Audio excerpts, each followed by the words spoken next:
thanks for being with us For today. sure, yeah, for sure. Thanks for having me.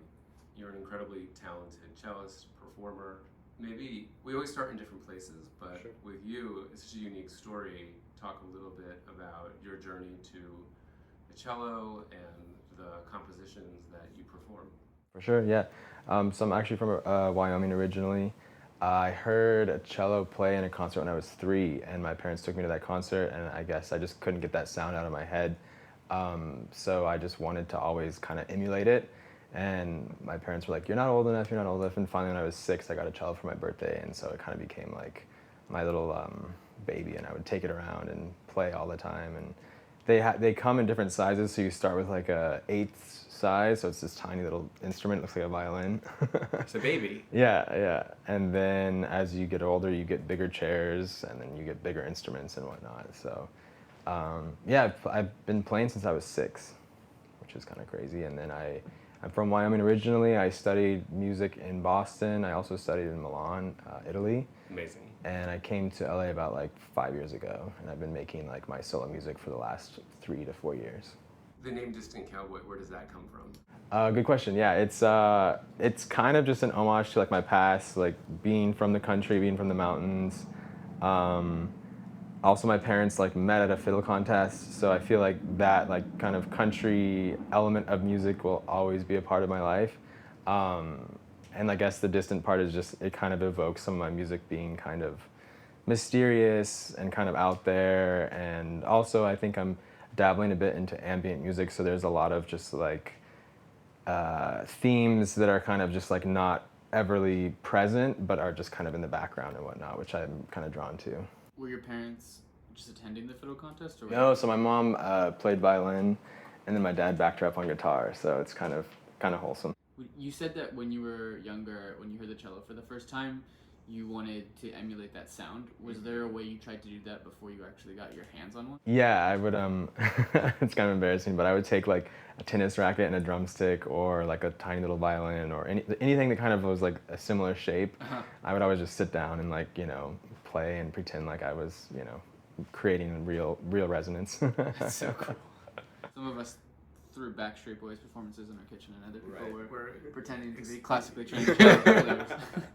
How did you end up in Milan? So I had always wanted to speak a different language, and so when I was younger, one of my friends did an exchange, and I was finally able to do that in high school. I think I was like it was like my junior year.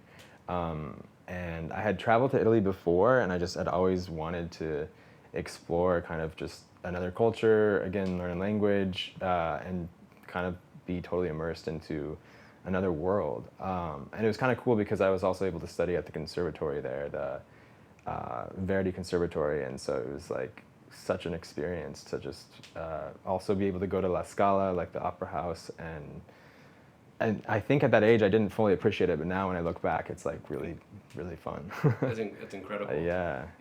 Totally like feel like I've left a limb there when I left, like part of me is still there.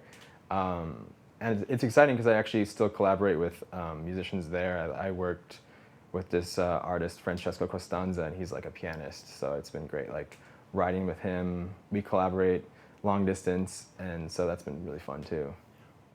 For sure, you have a unique swim lane, just in terms of like how you're packaging classical music, but also having a very contemporary spin on it.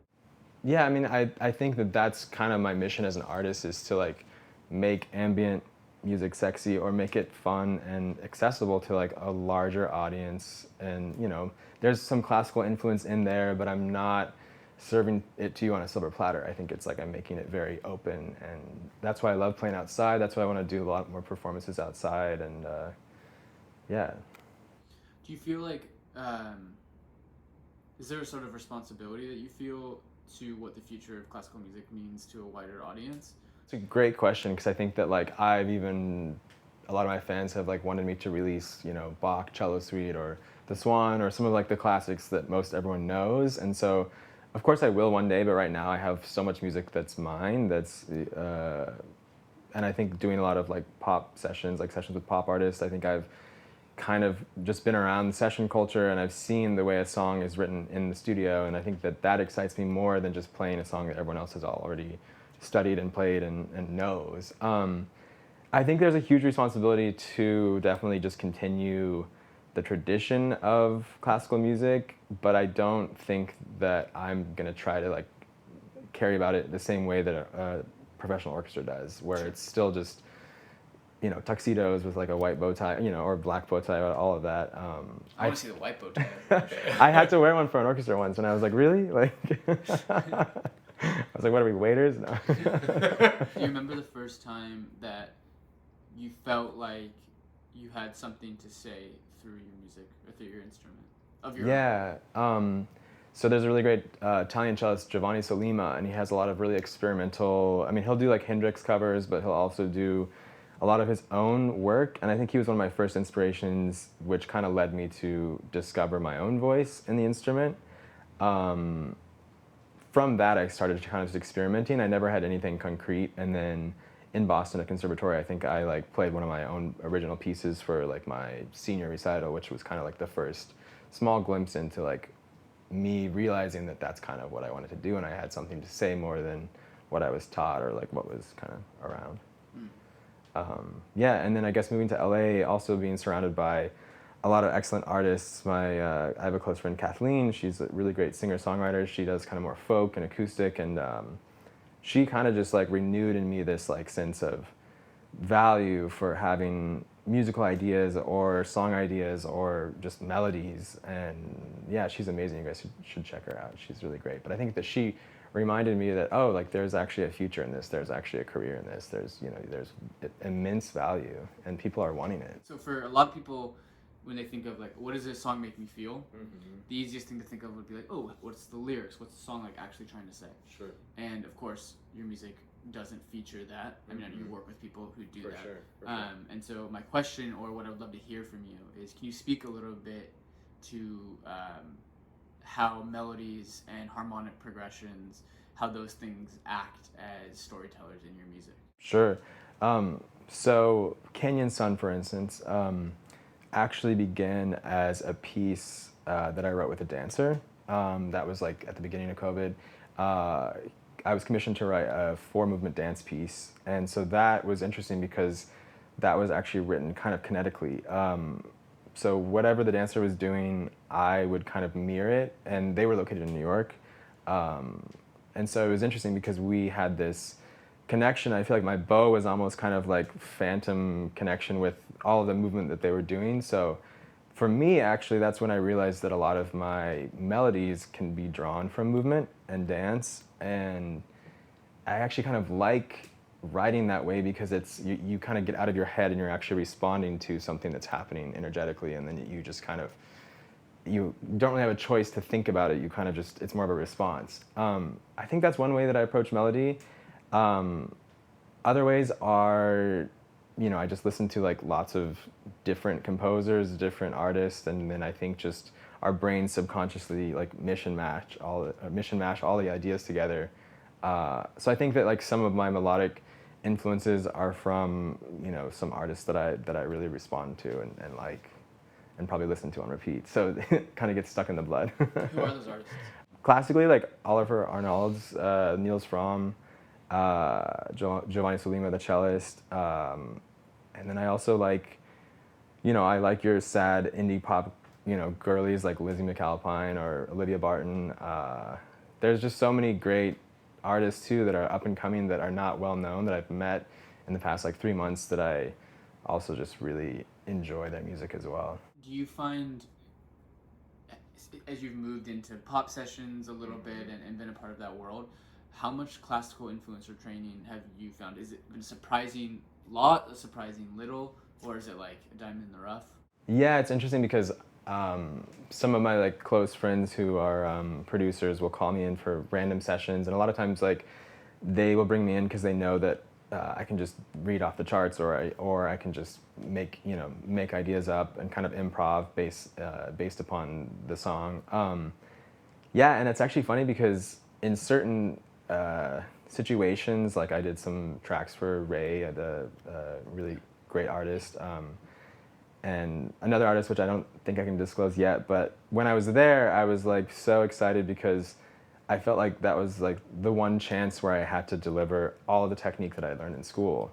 like more than any other classical setting. It was like, oh, like, no, you have to like double this part, triple this, play this octave up, transpose that, copy this rhythm. Or so I think it was like really exciting because I was like, I never felt like my purpose was met to such an extent, which was kind of exciting. For like another time, I have so many questions for you about like union classical members, because you know, like they get paid like for every like double tracking, like they get Is paid. that right? Oh yeah. You can't double track a part like without paying them again, as if they're like two people. So they have different rates per hour, and then you have like if you are doubling or doing quads or whatnot. So yeah, because a lot of people will try to get away with hiring one string instrumentalist when instead of hiring like four or hiring an orchestra, and then they like it's funny because some of my friends call me the distant cowboy orchestra because a lot of times I will show up to a session and I'll play like the high parts that are meant for violin or whatnot. Yeah. Is there something outside of music that inspires your music?